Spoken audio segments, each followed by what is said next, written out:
并第1项掠宣阳门，第2项掠营出门，摆布慢水。我叫弟兄们都长点眼，不要靠近营出门摆布之内，小心吃了那些童子的亏。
300到500步，3拳就是2到3里地啊！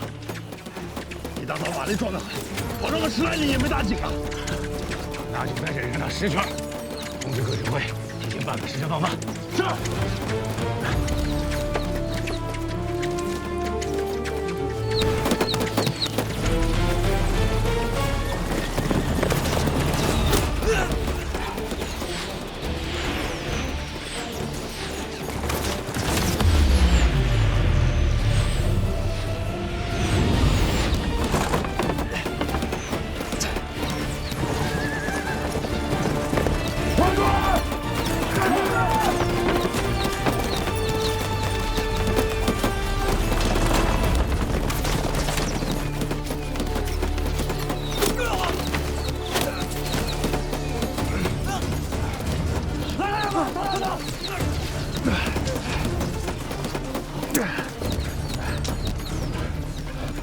11个，少50辆，2个马军指挥都用过午饭了。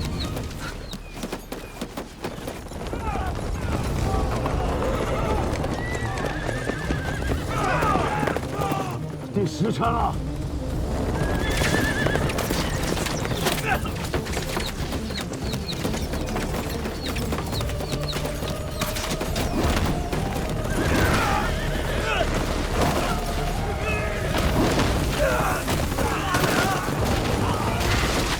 明军，让齐军回来。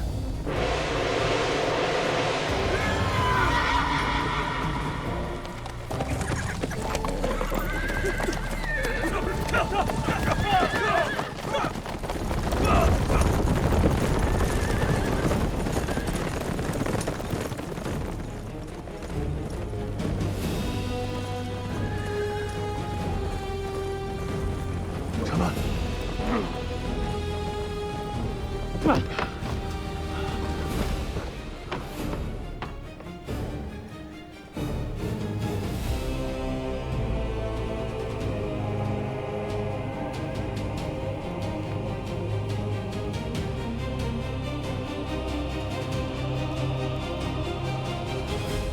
赌一把？赌一把。全军接令！想嚷嚷什么呀？不是你说赌一把吗？我给你赌一个金刀子，这是张太尉给咱们下的套子。啊！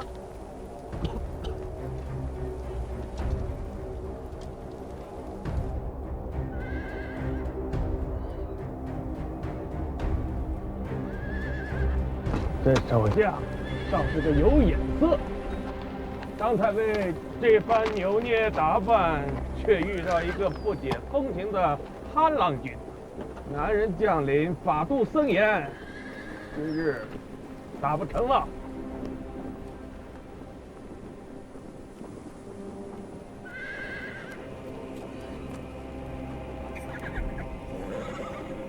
步军先退，骑兵断后，收兵用饭。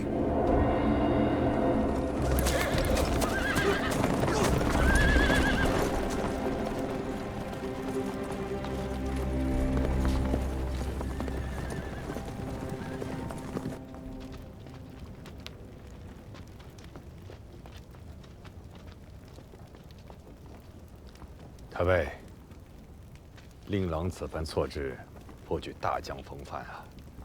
他日成就，不可小觑。不就是从头说到尾，死也不动他吗？咱们在城墙上不也是这般？司空说的是啊，小畜生担不得使君的谬赞呐。吃这饼还堵不住你的嘴啊！来，水酒给我接。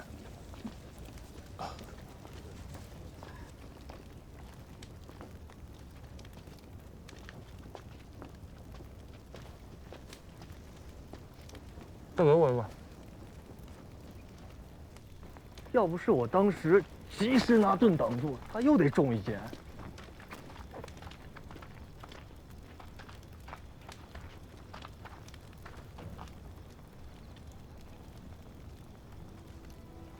你这却又是何必？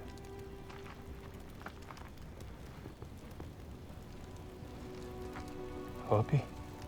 人都死了，拜与不拜又有何用？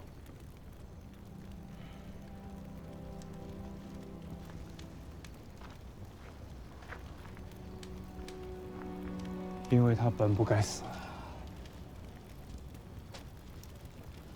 这个世道也本不该如此。终有一天你会明白，这世上的许多事儿，你不得不去做，却不等同于这些事儿都是对的。世道如此，或许无可奈何，或许被迫无奈，或许每个人都有自己的理由。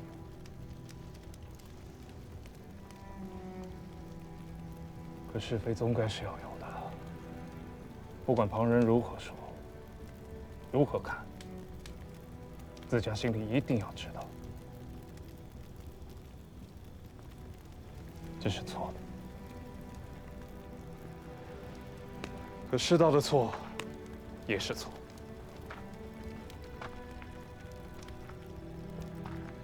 不能因为世道的错，顺着世道做的事儿，便都变成了对的。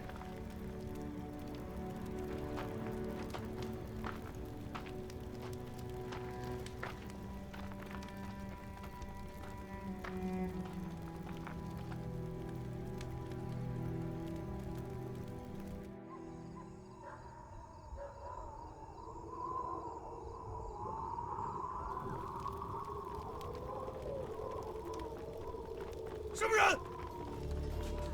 滴血！滴血！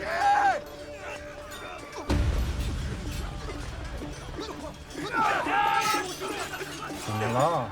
有人偷城，偷城！来，拉着他，跟我走。别队，追我向前！给人给我赶下去！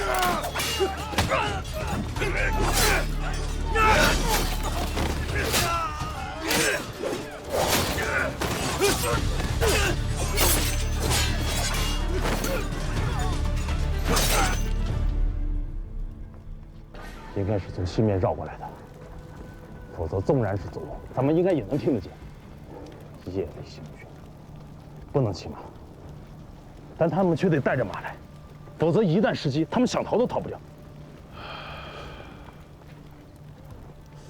那他们应该是牵着马过来的，将马放在西藏护城河边上，着人看守，然后再徒步从冰面上过河，再用钩镰之类的东西挂着绳索攀上了城墙。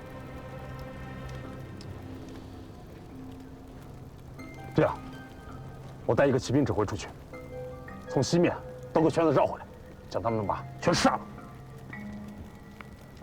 张太尉打了这许多年的仗，你觉得他会安坐在大营里，等着你先宰他的马，再杀他的人吗？来，你信不信？只要你的骑兵一出，离开寨子1里方圆，就会从野地里凭空长出1000骑兵来，将你连人带骨头一并吞了，一根骨头都不会吐。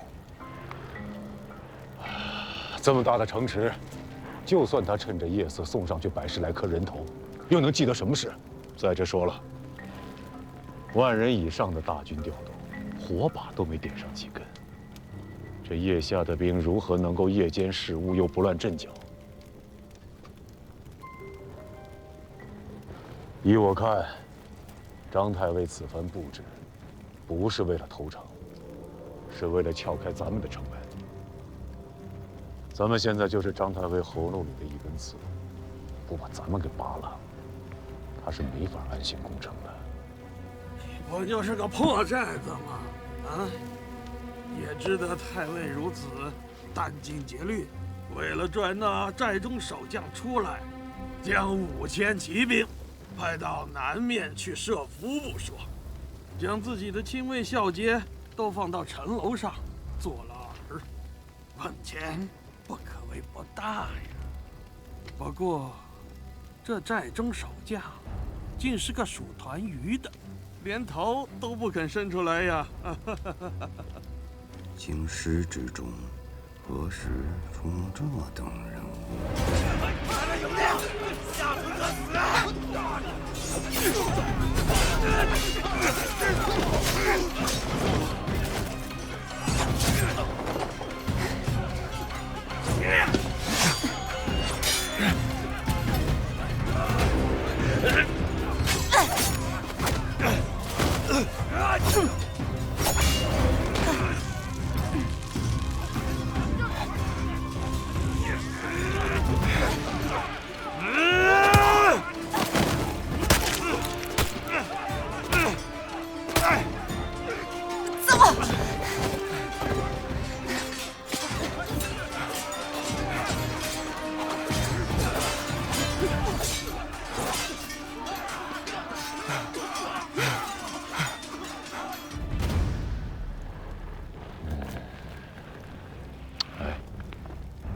你若是张太尉，将大营扎在南星河畔，又会将粮草辎重摆在何处呢？那自然是越靠后越好，越是靠后便越安全嘛。能有多靠后？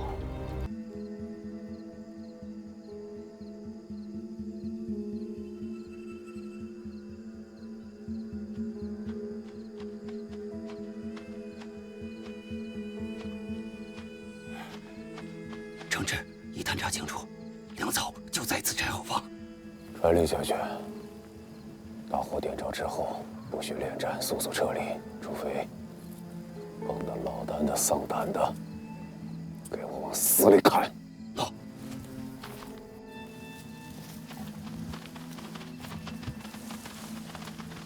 余下的分成2队，一队绕到对面侧营，听信号，动手。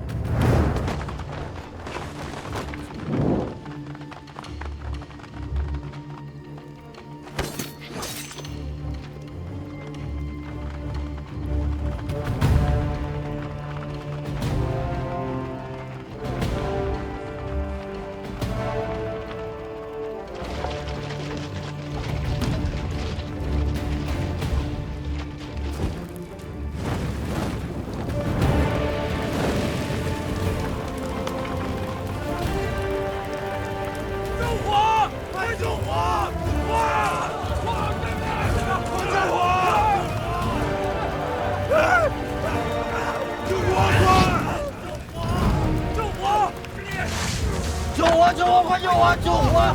救火！救火！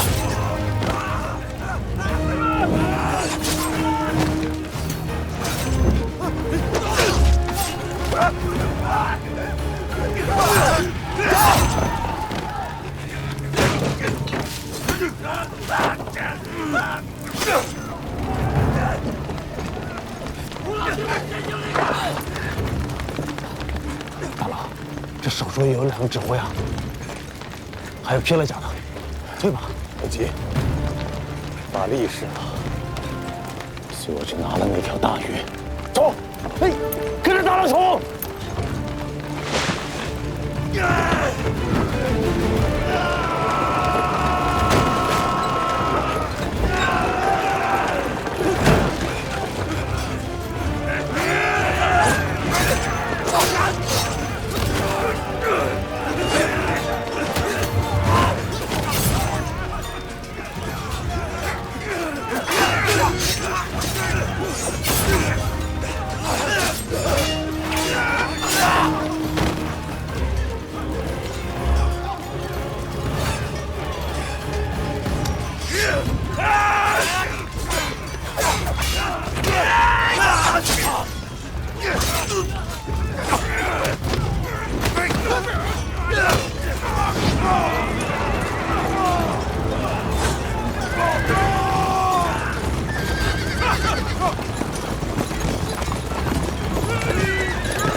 车子快走，我等殿后。快走啊！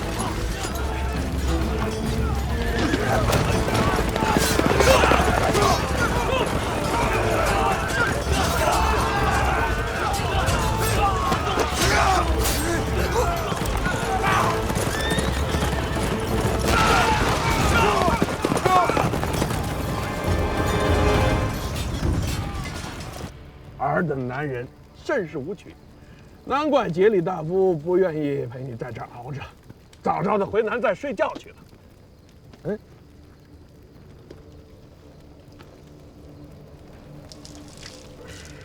太尉，太尉，太尉，南寨失火！什么？南寨？将士们，多喝口酒，暖暖身子，壮壮胆儿啊！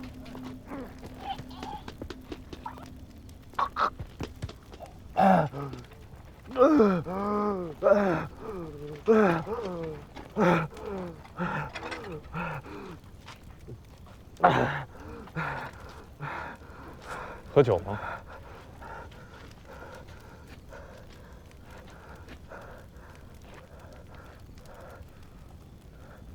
喝。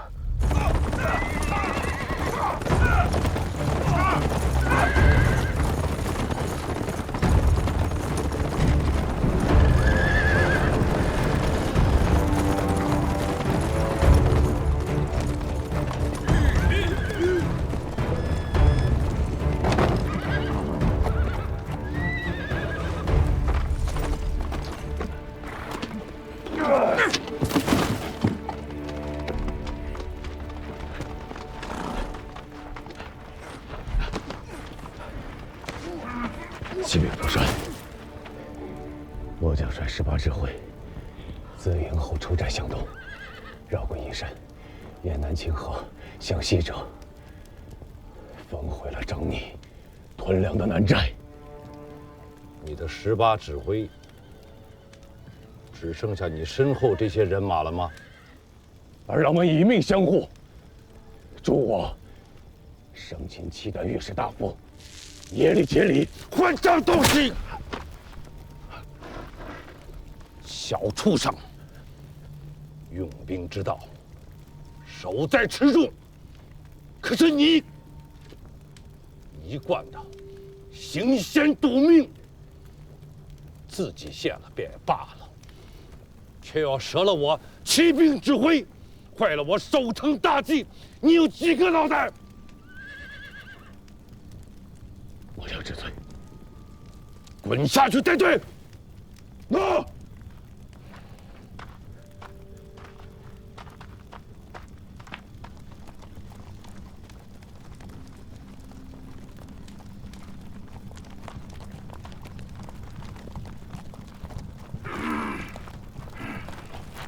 此人该如何处置啊？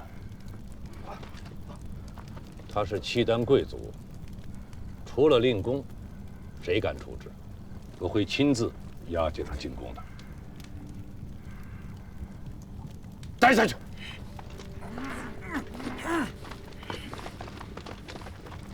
来人，在。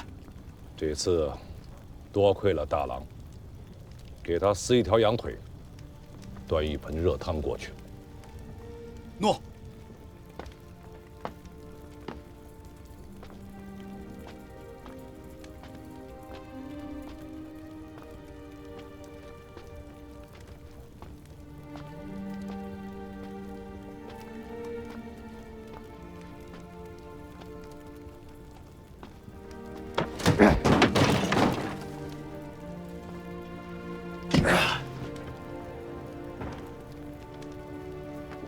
喝酒吗？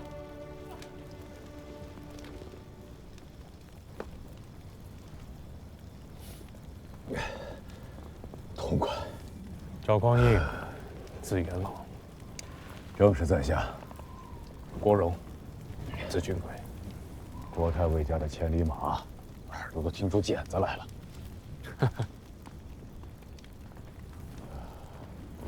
小司空不胜酒力吗？没看见在喝吗？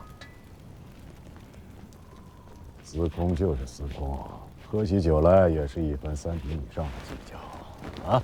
什么司空不司空？小弟钱洪处，字虎子。哎呀，有你在身边，夜间急切的时候，怕是都不用出门了。去你的！大郎，大郎，这儿呢。哪儿来的？太尉赏你的，兄弟们都说你是好样的。滚！不白喝你的，一起吃。好久不客气了。突然想起来，今天是小岁之夜。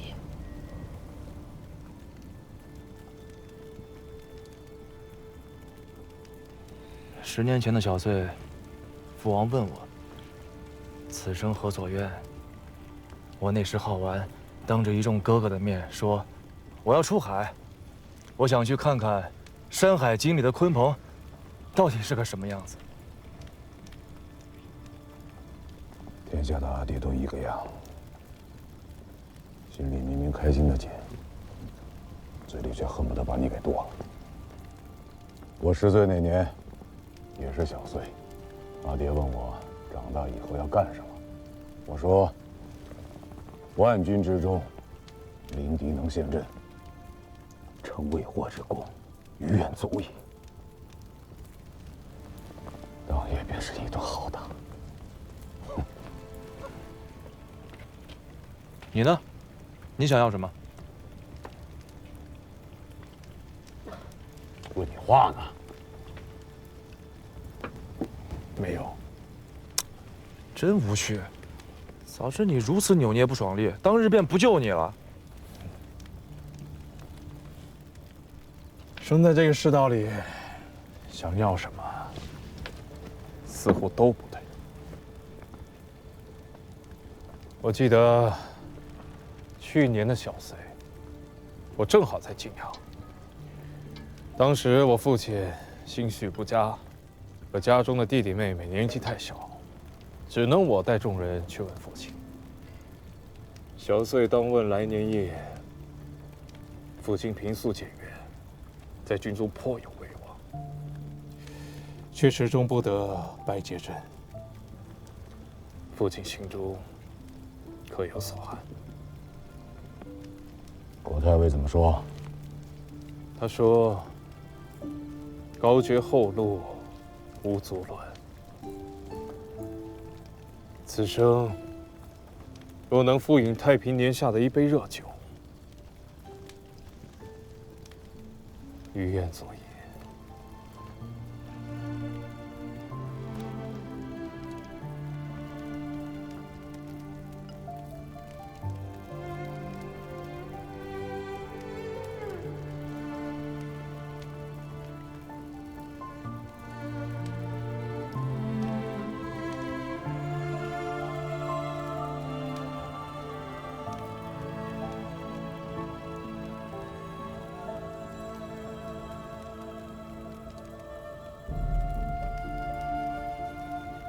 好美啊！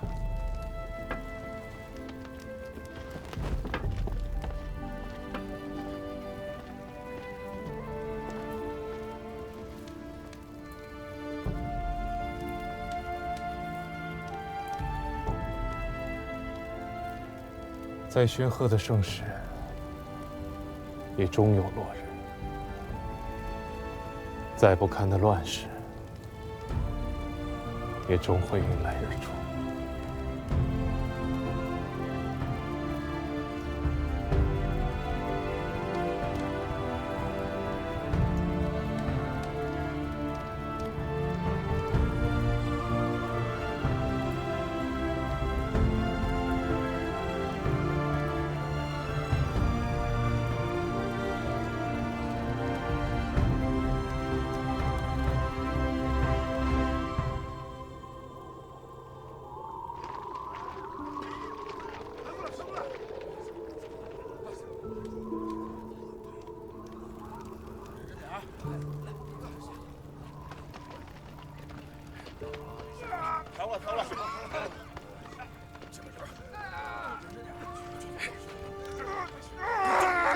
这一会儿，忍会儿啊！马上好了，好了。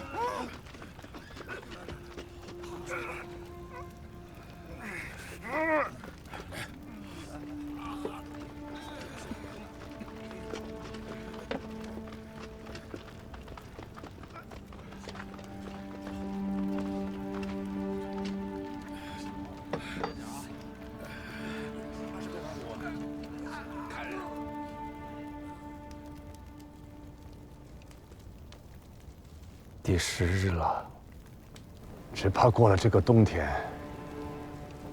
汴梁城里就没有活人了。天寒地冻，守城固然艰难，可攻城的贼众只会更难。这话也不是这么说的。城墙可视，人心不可视啊。最初几日，凭着一腔义气热血，一番高绝厚禄，尚可支应。如今10日过去了，渭南多变，人之常情。再加上天寒难耐，敌中也不是孤军一支啊。杜重威在腋下还有5万兵。更不要说他背后的契丹人。倒是朝廷这边，号称征朔，有一个天子，却也没有一般呢。朝堂上，也就剩下一个冯令公老头子，苦撑危局。京师之外，谁还在乎这个朝廷？谁还在乎这数十万的生命礼数啊？外无必救之兵，则内无可守之臣。罢了。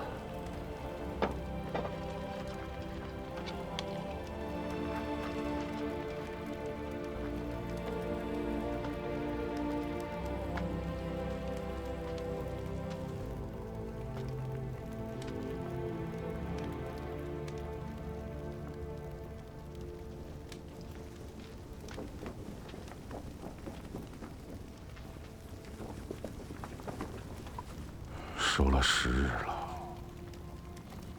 也不知道相公们议出什么章程没有。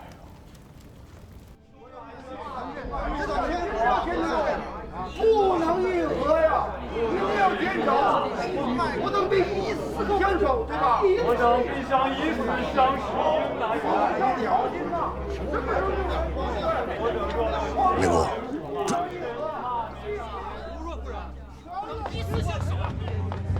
令公，令公，令公，来了。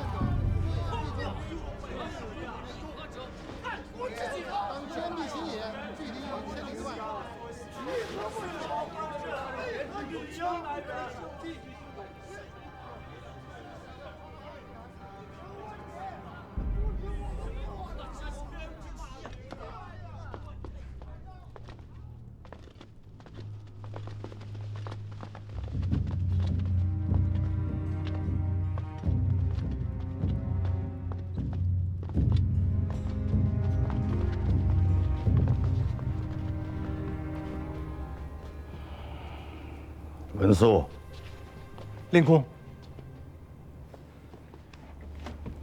打开重元殿，上朝。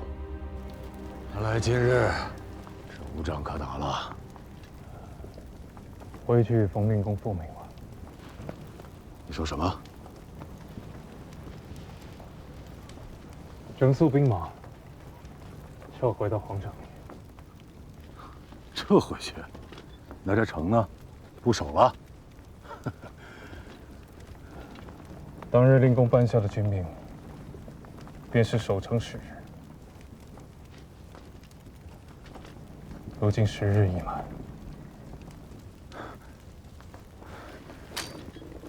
君贵兄，你是在与我说笑吗？元朗，撤军吧。趁着现在张燕泽的军队还未调动，带着弟兄们撤回到城里。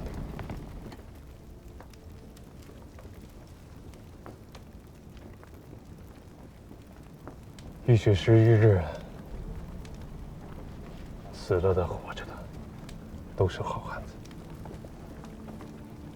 眼下，你们能做的事情都已经做完了，余下这些弟兄，不当枉死。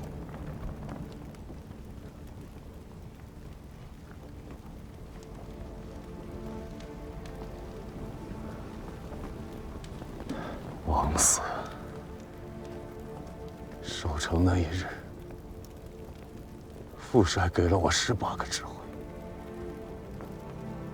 满编18个指挥，是2221人。如今只剩下800余人。你现在跟我讲他们不当枉死？柴军贵，你们真他娘的无耻！不会有援兵的。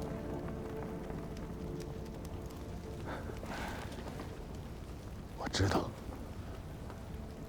再守下去，也是一样的结果。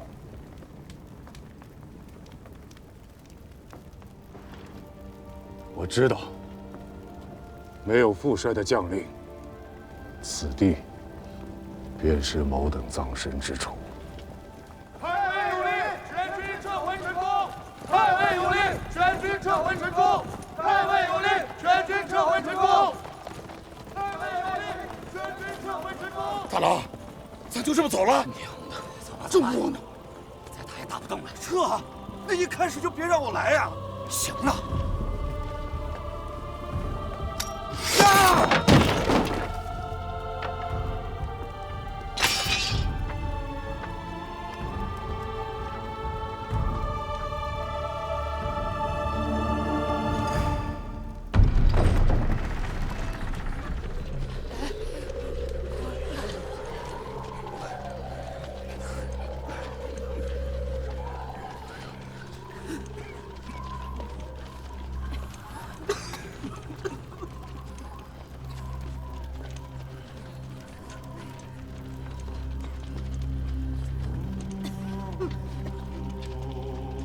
为契丹会同10年，岁次丁未元月，契丹大皇帝陛下制曰：请有皇王分尊北南，祭墓名誉，告谕四方。兹尔时事，以晋侯之资，困守绝瓮，田不过1城，众不足1旅，危身苟命，自成大统。朝纲稳于内，政治昏于外，致令天下纷扰，九州板荡，恶殍盈途，触目惊心。朕心敏测难安，唯念苍生之喘。欲解倒悬之机，南州赤子饥寒相望，故兴吊民之师，亲临夜变之间，期以扩清宇内，拯救斯民于水火之中。兹尔少君荒靡失次，善计宗挑，辄敢抗尊，自起信端，冒读纲纪，涂炭文人。非尔所惜，可自去尊号，迁居别业，贬为复义侯，以待名罪。以御史大夫耶律节里之东京汉儿司事，以右卫大将军张义军节度使张彦泽权东京留守，军国事务亦应委之。汴州官变，亲卫将校移听差遣，领遵军命。有作奸犯科、狂悖武上者，朕岂令五行之诛哉！亲哉，勿负朕望，贤使之息。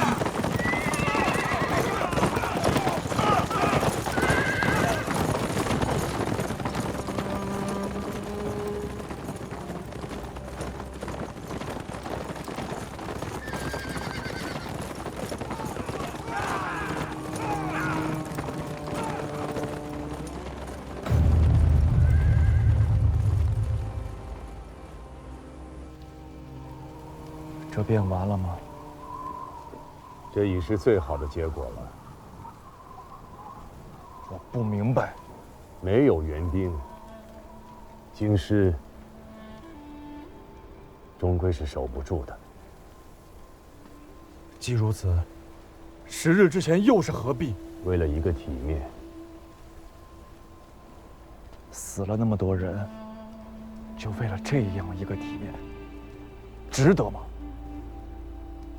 杜令公阵前降敌，张彦泽奔袭京师，为的不过是在契丹天子驾前下注，以效法先帝入主京师，鼎革大宝，君临天下。效仿先帝，也做儿皇帝吗？若契丹天子肯认这个儿子，杜令公与张彦泽自然会抢着认下这个爹。此国贼也，汉贼不两立。人心沦丧，无忠无义。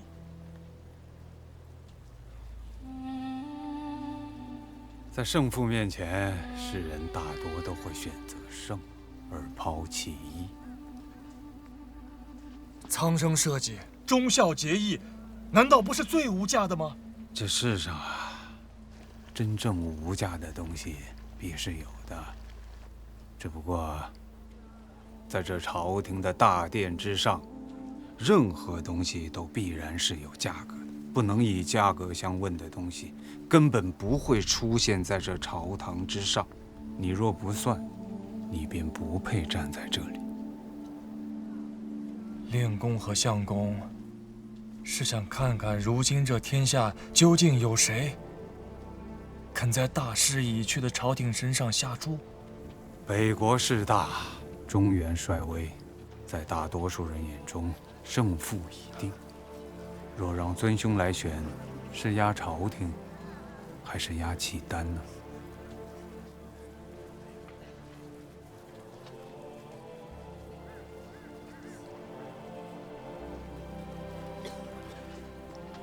可令公与桑某，却只能压朝廷。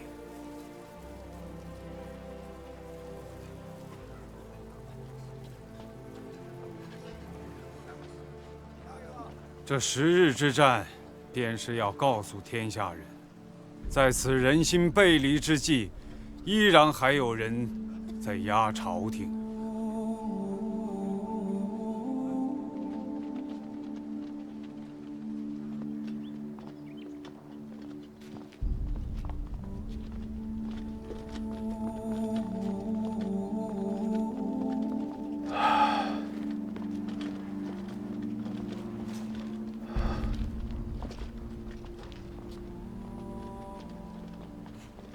末将奉令公父率军命，率军驻守阜城，前后共计10日，战没671人，战伤732人。现奉命归城，向令公与父帅较令。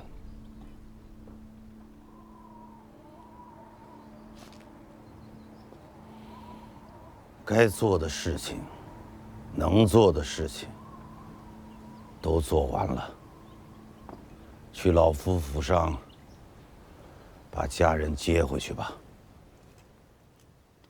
谢过灵公。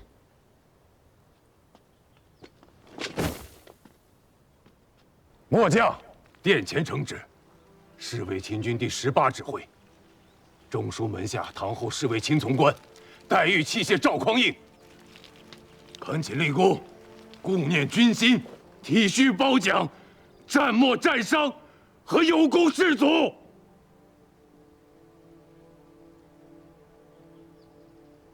小畜生，宫阙之下，岂是你胡闹的地方？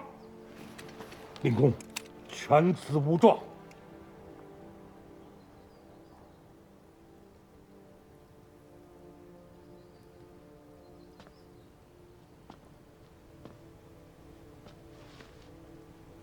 拿来。令公要的是什么？战没有功将士名册，还未写好是吧？无妨，老夫等着。战没战伤的将士需要抚恤，有功的将卒需要褒奖。这即便是天真的塌下来了，也是要做的事。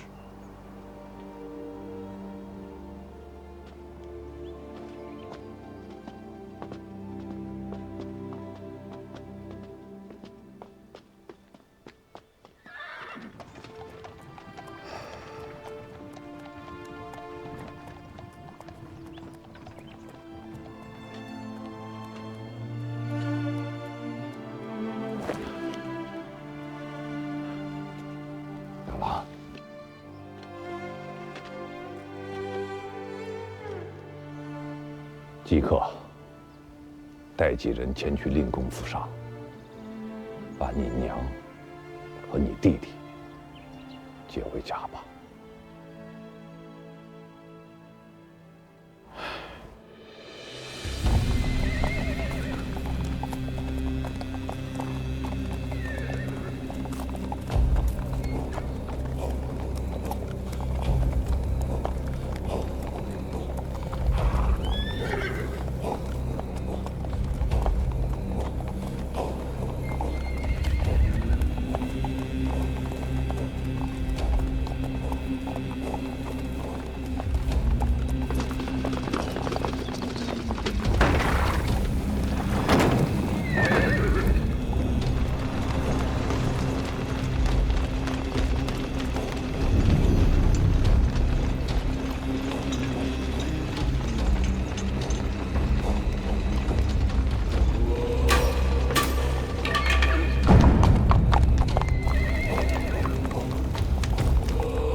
是我失于计较，致使贵人陷于宵小之手，惊扰了贵人，有罪。陛下的诏命里还有一件事，需你我去做。是了，要迁废帝于别宫。只是据某所知，这汴梁城里并无第二处宫室可居。便是，迁居开封府正衙便是。此事某去办。京师这些穷酸做大，明知自家吃不上，却也不叫旁人去吃，坏了我与杜令公的大事，也不至于他们竟有何好处。中军，末将在。张榜图形，全城缉拿细作郭荣。末将领命。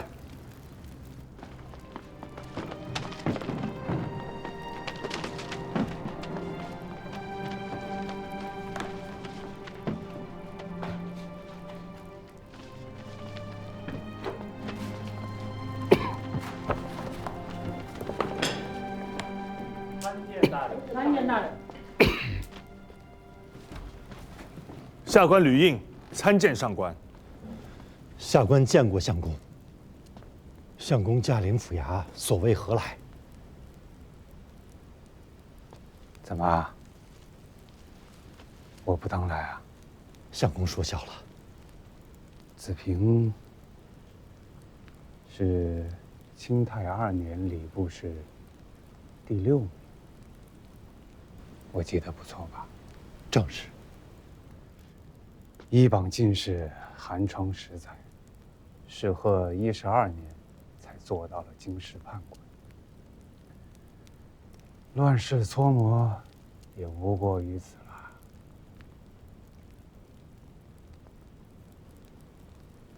契丹天子的诏命，知晓了吧？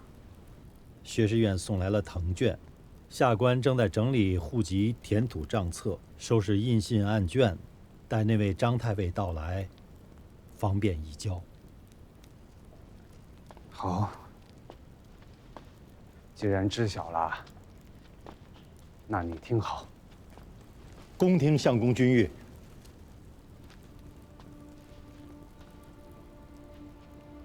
自即日起，你便不再是开封府判官了。自你以下，一应参军、衙役、书吏一体开革。念尔等10余日来奉职上称本分。本府开恩，趁着账面上还有些公帑，每人可多支3月钱米。各自领了，散去吧。开封府判官虽为左吏，按制却是堂厨之属。相公虽为枢密，却不当越过冯令公，除处京官。请恕下官无礼，不敢奉命。下官不敢奉命。下官不敢奉命。走吧，子平。你还年轻，还有家人。相公，薛某不才，已知大难将至，却不敢牺牲狗命，以窥职守。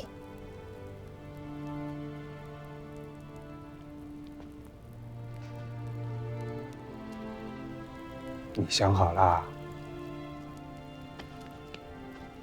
不过是一死而已。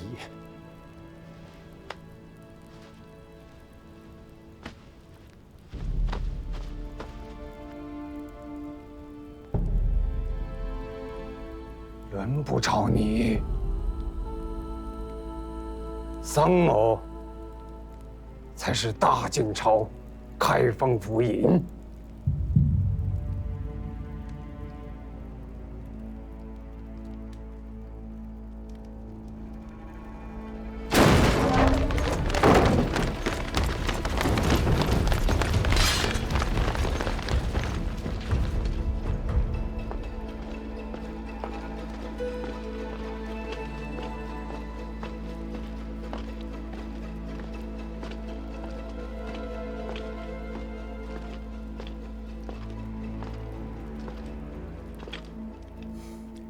我倒是哪个大胆的错的，却原来是桑相公。你来的真慢啊。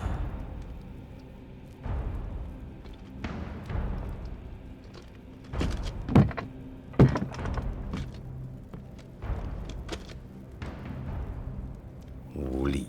这是桑相公。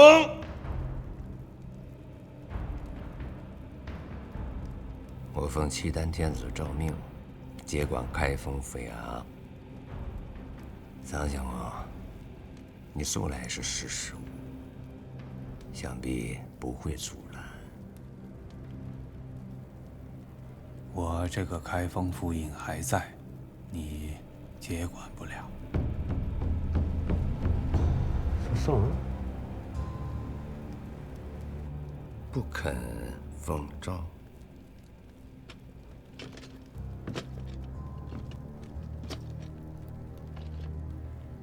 你这阿臧杀财，明明死期当至，还自以为得机，实在是夏虫不足语冰啊！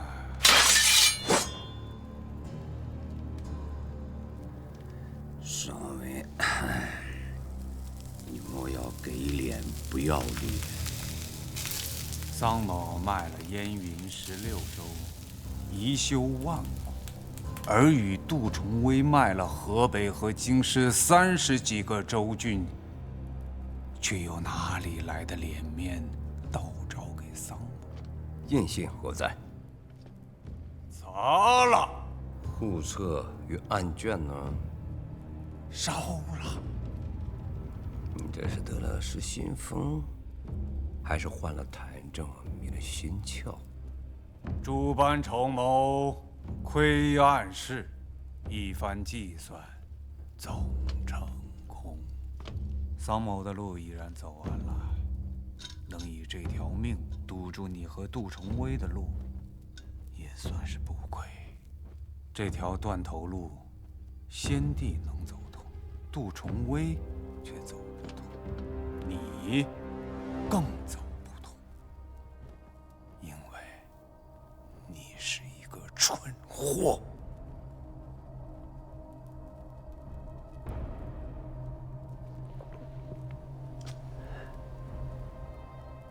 好，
桑维汉作为后晋一朝的宰相，旧五代史称其辟邪之治、地构之功，亦可谓社稷臣也。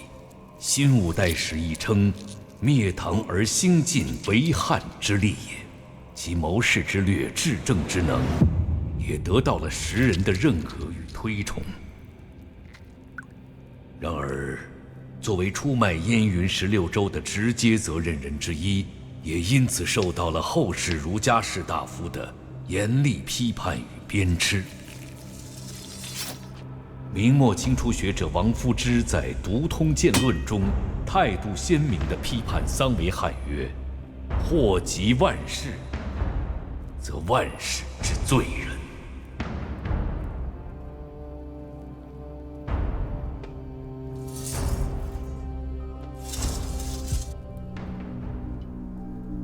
中军，末将在。小谕全军，给假3日，全城大肃。打头阵的弟兄，大封第1日，其他人2、3日。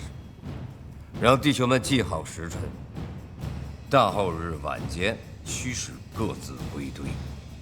谢太尉。林公，这是杨楼街。开始了。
回去吧，守护好何家老幼。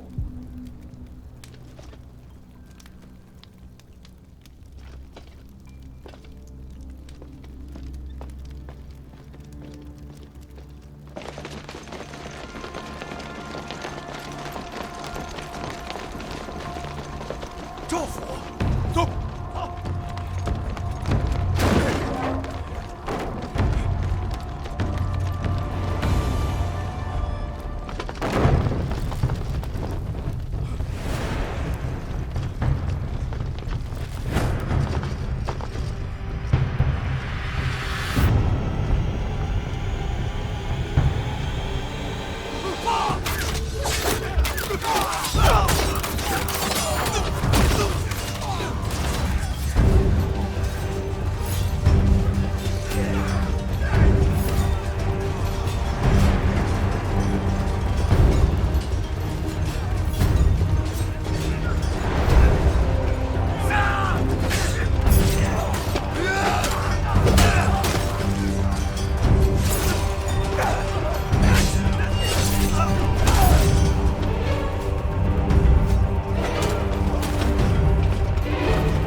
大郎，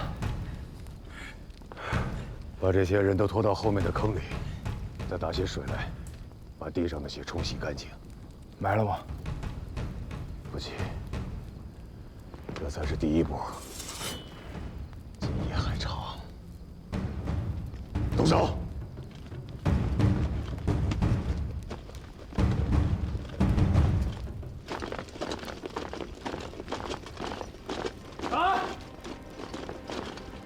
黑元朝见多。嗯。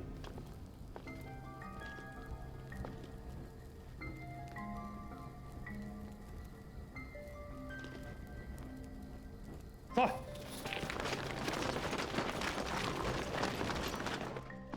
使君，某等愿为第一阵，但却要告知墙上的兄弟，莫要误想。贼人没有了剑之约束，只不过就是乌合之众。 攻进来倒是不可能，但是要提防他们纵火。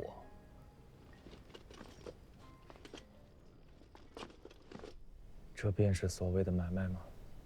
这是大事，无论是冯令公还是刘令公，都不能逆势而行。桑相公与我说明了那许多，可我还是不大明白。其实桑冯诸公。 这10日来的作为，是在告诉契丹天子，这中原天子谁都能做，唯独杜重威和张燕则做不得。因为中原之地，不需要再有第2个二皇帝。使君来了，好，击鼓，诺。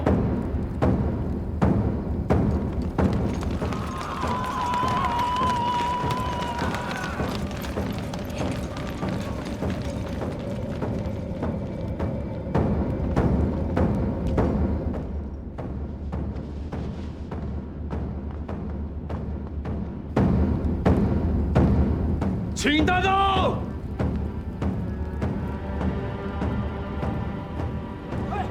走！咱们太尉的大旗还要高呢。城上有伏兵，哎，都是弓箭，最少30步长。这么大一柱是天财富贵，莫放手了！兄弟们，上！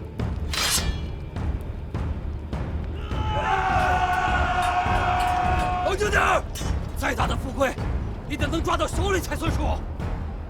如许大一座京师，能得富贵的所在不止这一处。就是。将性命送在此处，怕不是要冤死了。撤！ 《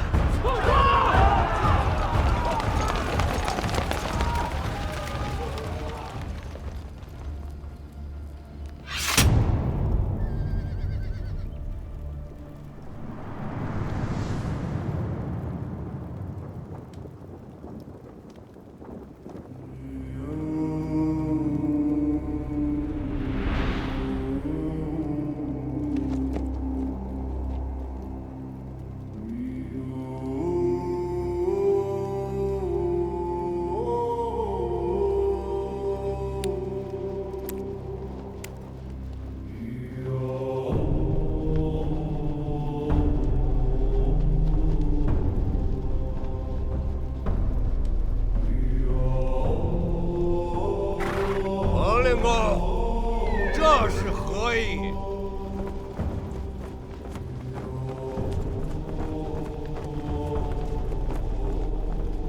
此门曰明德，无德之人不得入此门。我奉契丹天子诏命，请傅义侯移驾别宫。令公，你要横加阻拦。朝廷礼制，此门只得元正日开，其余日子唯有天子车驾可入。今天距离元正还有3日，尔等当真要进？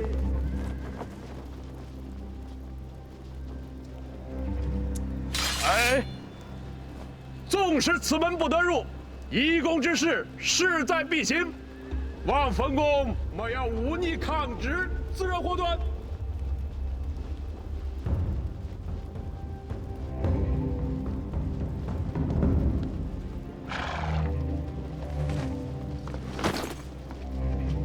金花银卷乃我朝圣物，非禁足宗亲不可得。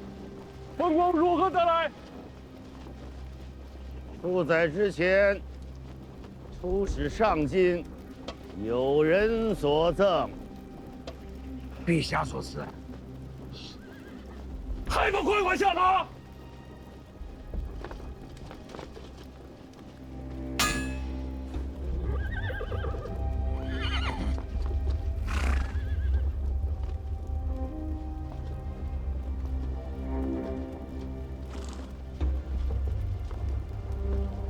尔等带着这许多兵来，欲将我家天子移驾何处？天子，请你家傅义侯暂居开封府衙，以待天子驾临。多余的话我本不当说，但是人老了，背会了，也啰嗦了，说不得要提点你们几句。李天子驾临京师之日，此天子是要驾前请罪的，此人是请不了罪的。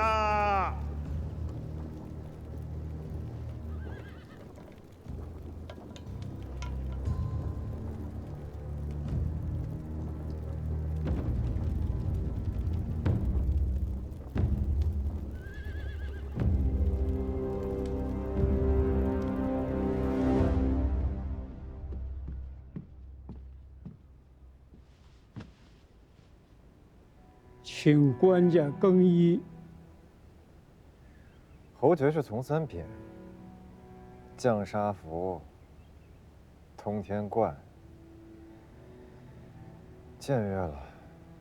官家恕罪，宫中实在找不到合身的3品肤色。莫再叫我官家。官家，永远是官家。邯郸旅客，一梦黄粱，以为不过是话本戏言。今日才知各种滋味。也罢了，就穿这身衣服便是。朕的黄粱饭熟了。自此天下再无大晋。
枢密桑相公宣徽孟相公举家罹难。阁门使高勋的叔父幼弟，于昨夜死于兵灾，暴尸街头。相国寺施行大和尚也被乱军所害，连同在寺内避祸的1000余僧俗，无一人幸免。10日来，因战争罹难的军民总数不过3000，仅昨夜一夜之间，死于兵灾者竟高达18000余众。这还只是见着尸首的，未见尸身的未计入内。你是光化2年生人吧？是。末将是光化2年6月生人。你还记得这个天下本来的模样吗？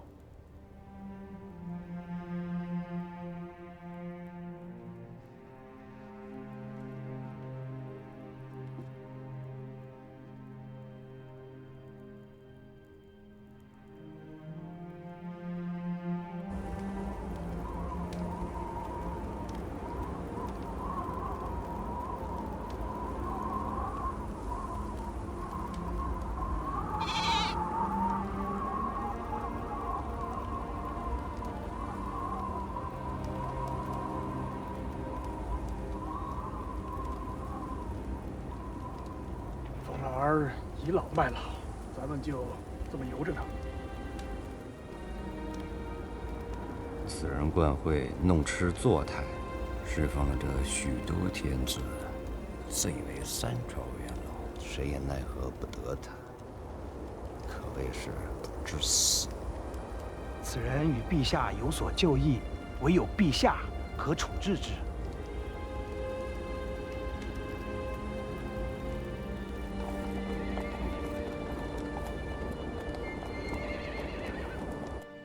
都去了。灵公，何成文武公卿都去了，各国使节呢？一并去了。可吴越的那个少年郎却不曾去。钱家9郎，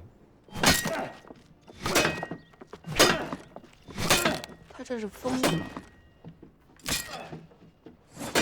人要是真疯了，便不会如此了。石家的江山，跟他钱家有何干系？连汴梁自家都不及，他以吴越国的王子，又有何看不破？他今日不去，不会再生出什么事端吧？但愿不会吧。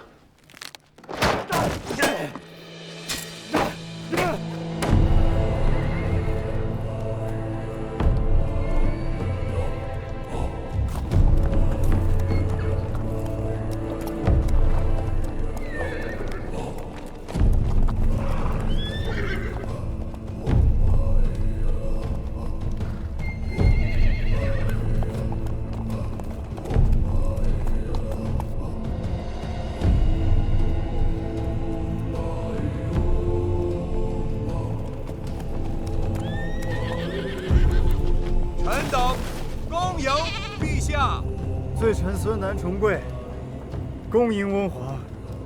温皇千万岁寿。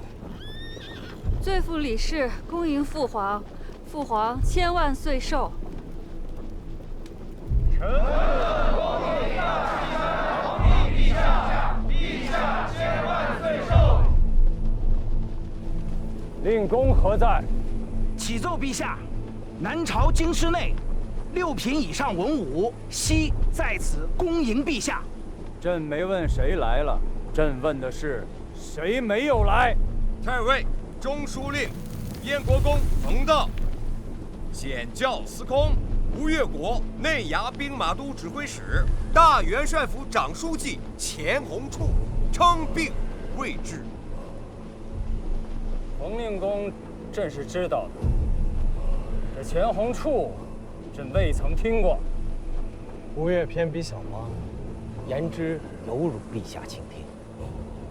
此人春秋几何？臣闻吴越王钱元贯主子以弘字叙事，年纪应该不大。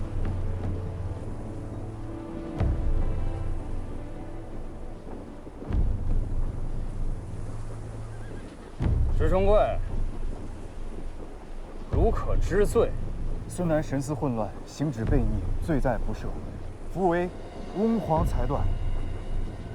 只要拿来劳军的话，未免太瘦了些吧。肉袒千阳，贤避于谶，盈于骄言，此春秋之故矣。于人君则折辱过甚，非圣学之所长。男人不耐寒，此袍与你遮风。